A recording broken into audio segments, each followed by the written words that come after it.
1948. Pada tanggal 18 September 1948, meraksasa kepolisian distrik Sulawesi Blora diserbu oleh pasukan PKI 24 orang anggota polisi.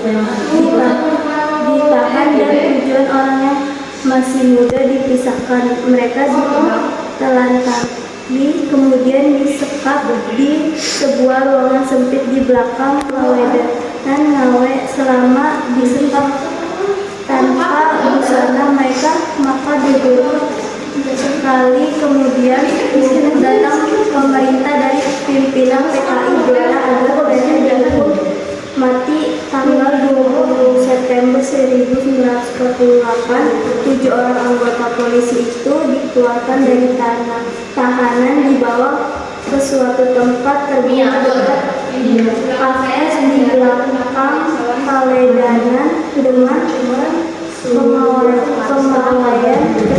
pengawasan ketat.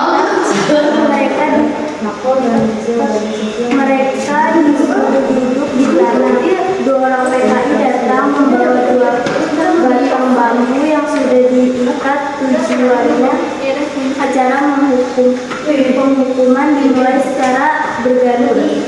Tahanan dipanggil dan disuruh berdiri. 2 datang bambu dipegang ujungnya oleh 2 orang PKI, kemudian dijadikan ke leher anggota polisi. Pasukan PKI bersorak-sorak ketika tawanan menggeram kesakitan. Para tawanan lain disuruh menonton. Setelah tawanan mati, jenazahnya diikatkan beramai-ramai, dilempar ke dalam lubang kaktus untuk meyakinkan bahwa para tahanan tidak mati. Tembakan salvo diarahkan ke dalam lubang kaktus. Di samping saya terdapat beberapa koleksi museum berupa foto, pakaian, dan benda-benda sejarah yang berkaitan dengan para korban mereka dengan politis budaya kita sebagai penghormatan para korban yang hidup pada peristiwa 1965 tentang Sugiono Mahmudiono, lahir pada tanggal 12 Agustus 1926 di Yogyakarta. Sejak muda beliau memiliki semangat yang tinggi untuk mengabdi kepada bangsa dan negara. Beliau memulai karir penulisannya dengan bergabung dalam Tentara Nasional Indonesia yang menunjukkan kemampuan serta dedikasi yang luar biasa dalam menjalankan tugasnya. Pada koleksinya yang ditampilkan tidak dapat melihat celana dinas militer yang pernah digunakan oleh beliau. Ini merupakan bagian dari seragam pesawat yang digunakan saat menjalankan tugas seragam kemerdekaan. Pakaian biasa tetapi merupakan simbol penghormatan, tanggung jawab dan kepada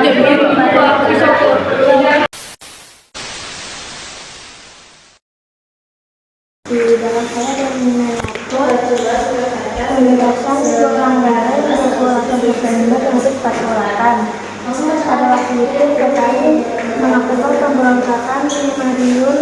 Mereka menyebut kalangan politiknya seperti aliran tokoh masyarakat, pemuda, dan polisi. Tindakan ini dilakukan tidak hanya di Madiun, tetapi juga dilakukan di daerah-daerah lain, termasuk Gorang Gareng adalah daerah Madiun. Tempat ini juga dapat terjual registrasi yang diadili maka pasukan komunis di Paris mulai pengen mengumpulkan jumlah tawannya.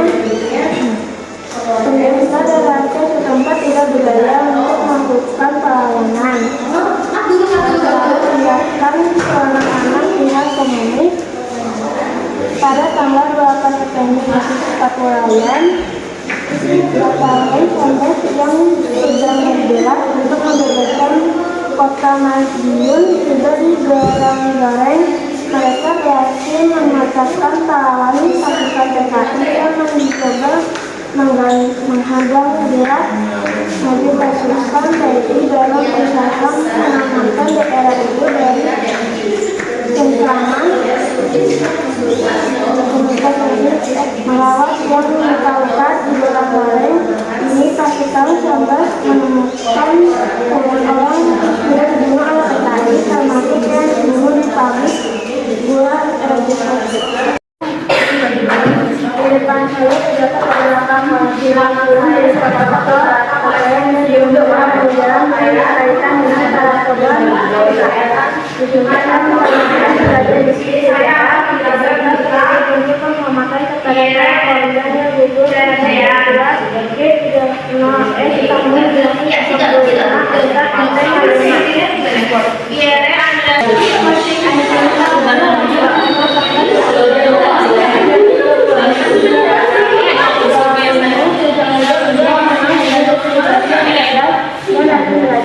memiliki kemampuan dalam dinamika dan memiliki kemampuan bahasa asing termasuk bahasa Belanda dan Inggris. Kemampuan Belanda bergerak dalam menjalankan kegiatan yang berkaitan dengan organisasi dan strategi militer. Kemampuan dikenal sebagai sosok yang